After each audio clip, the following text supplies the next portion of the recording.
সবাইকে বিজয় দিবসের শুভেচ্ছা। সবাই কেমন আছেন? এই শীতে সবাই তো মজার মজার খাচ্ছেন, তাই না? আর এখন কিন্তু সব কিছুই হাতের কাছে, যেটা পিঠা বলেন আর সবজি বলেন, এই দুইটা আইটেমেরই দরকার বেশি এই শীতে। যা সব কিছুই আমরা হাতের কাছে পাচ্ছি বলে কিন্তু খেতেও আমাদের ভালো লাগছে, বা খেতেও বানাতেও ভালো লাগে। তো যাই হোক, আজকে আমি সহজ দুইটা রেসিপি করব। খুব বেশি ঝামেলা করতে যাচ্ছি না। Chilli chicken, egg fried rice বানাবো। তো আজকে যেহেতু সবাই বাসায় আছে, খুবই অল্প আইটেমই, কিন্তু মজা করেই খাওয়া যাবে।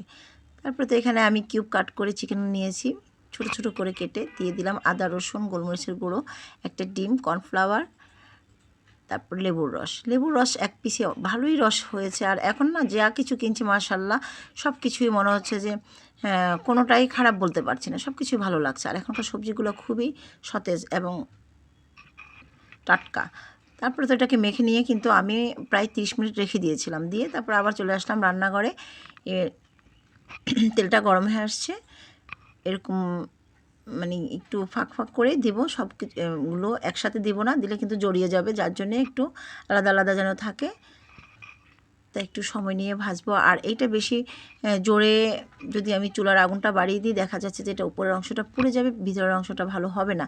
তো যার জন্য একটু মিডিয়াম আছে আস্তে আস্তে করে ভেজে তুলবো এটাকে। আর এই রান্নাটাই তো রান্না, আর তো সসে যতই করি সেখানে তো আর বেশি একটা হবে না।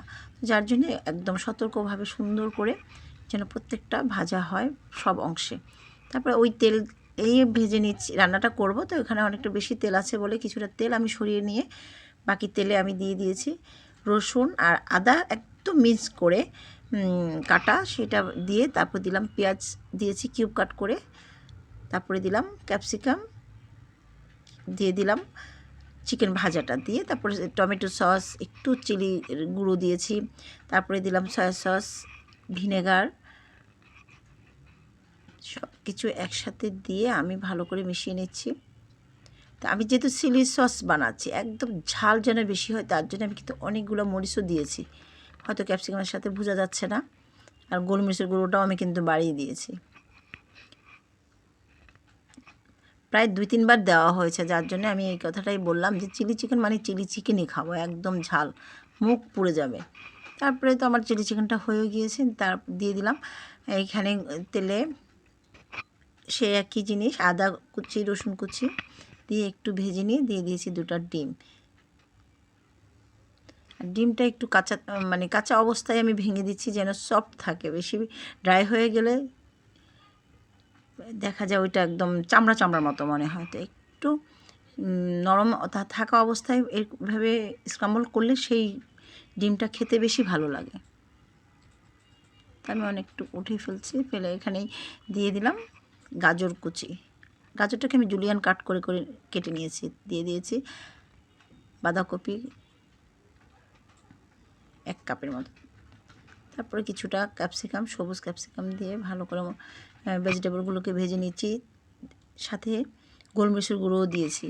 তারপরে তো রাইসটা দিলাম, দিয়ে এবারে ভালো করে উল্টে পাল্টে মিশিয়ে নিচ্ছি। আর ওই যে আমি তো বলি যে 10টা ইনগ্রিডিয়েন্টস থাকলে 2টা নাই, এটাতে আমার কোনো সমস্যা হয় না, আমি রান্না করবই, আমার আজকে ইচ্ছা হয়েছে। যাই হোক, আমি লবণও দিয়ে দিলাম। লবণটা তো যতই বলি ভাতের সাথে একটু লবণ না দিলে ভালো লাগবে না, তার সস তো দিয়ে দিলাম। তারপর ওইটাও মাথায় রেখেছি এমনভাবে যেন হয় লবণটা বেশি, মানে একদম অ্যাকুরেট থাকে। আর এই রান্নাগুলো এখন পারে না এমন কোনো মানুষ নেই, সবাই পারি, সবাই এটার টেস্ট ভালো বুঝি। আর সব শেষে দিলাম একটু পেঁয়াজ কালি দিয়ে আবারও একটু উল্টে পাল্টে মিশিয়ে নিচ্ছি। আর এটা খুবই হাই হিটে রান্না করছি। আর আমাদের মানে বাসার চুলাগুলো তো আসলে একদম অত বেশি থাকে না, যেটা হোটেল রেস্টুরেন্টগুলোতে থাকে। তারপর আমাদের যতটুকু আছে ততটুকুই আমি চেষ্টা করেছি, এই জন্য কালারটা মাশাআল্লাহ অনেক সুন্দরও আসছে, একদমই কোনোভাবেই মানে ফেড হওয়ার সিস্টেম নেই। অবশ্য আপনারা জানাবেন দেখতে কেমন হয়েছে বা কেমন লেগেছে আমার এটা। টেস্টটা তো অবশ্য আমাকেই বলতে হবে, তো আমি খেয়ে জানাবো কেমন হয়েছে। অবশ্য আমি এই ছবি তোলার পরেই খেতে বসবো। আর আজকে সবাই বাসায় আসছে বলে হয়তো বা খুবই দুইটা ইনগ্রিডিয়েন্টসের সাথে থাকবে হয়তো সালাদ আছে অবশ্যই, আর ওটা আর দেখালাম না। আর আজ এই পর্যন্তই, সবাই ভালো থাকবেন। আর তারপরেও বলছি, এখন সবজিগুলো হাতের কাছে আছে, যে যত পারেন খাবেন।